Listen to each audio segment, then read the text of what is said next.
حضرت ابو ہریرہ رضی اللہ تعالی عنہ سے روایت ہے کہ نبی مکرم نور مجسم صلی اللہ تعالی علیہ وآلہ وسلم نے فرمایا کہ ایک دفعہ کا ذکر ہے کہ ایک آدمی کسی جنگل و بیابان میں کھڑا تھا۔ اس نے بادل سے ایک آواز سنی کہ فلاں شخص کے فلاں باغ کو سیراب کرو۔ چنانچہ وہ بادل وہاں سے چلا اور کالی پتریلی زمین پر اپنا پانی جا کر انڈیل دیا۔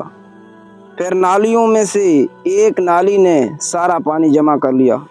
وہ آدمی اس پانی کے پیچھے پیچھے گیا تو دیکھا کہ ایک شخص اپنے باغ میں موجود ہے اور اپنے کدال سے پانی کو آگے پہنچا رہا ہے۔ اس نے اس شخص سے پوچھا کہ تیرا کیا نام ہے؟ تو اس نے وہی نام بتایا جو اس نے بادل سے سنا تھا۔ پھر اس شخص نے پوچھا کہ اے بندہ خدا، تو میرا نام کیوں پوچھتا ہے؟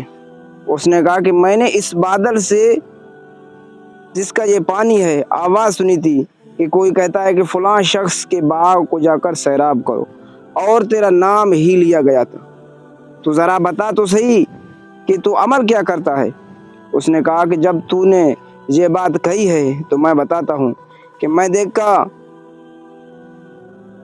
کرتا ہوں کہ اس زمین سے کیا پیداوار ہوتی ہے، اس پیداوار کا تہائی حصہ تو صدقہ کر دیتا ہوں، اور ایک تہائی میں خود کھاتا ہوں اور میرے آل و عیال کھاتے ہیں، اور ایک تہائی اس زمین میں پھر دوبارہ لگاتا ہوں۔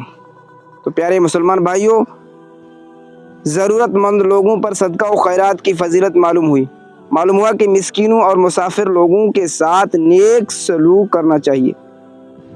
ہاتھ کی کمائی کی فضیلت ثابت ہوئی، اہل و عیال پر خرچ کرنے کی فضیلت معلوم ہوئی، اولیاء کرام کی کرامت کا اسباب ہوا کہ کائنات میں ان کی خدمت کے لیے نامور ہے۔ زراعت اور کاشتکاری کی فضیلت معلوم ہوئی کہ یہ افضل ترین پیشہ ہے۔ پتہ چلا کہ بادل بھی حکم الہی کے تابع ہوتے ہیں اور اس کے لیے فرشتے مقرر ہیں۔ اللہ تعالیٰ ایسے بندے سے محبت کرتے ہیں جو ہر حقدار کا حق ادا کرتا ہے اور اپنے معاملات میں توازن قائم رکھتا ہے۔ مومن بشر رہتے ہوئے بھی کبھی فرشتوں کی آواز کو سن لیتا ہے۔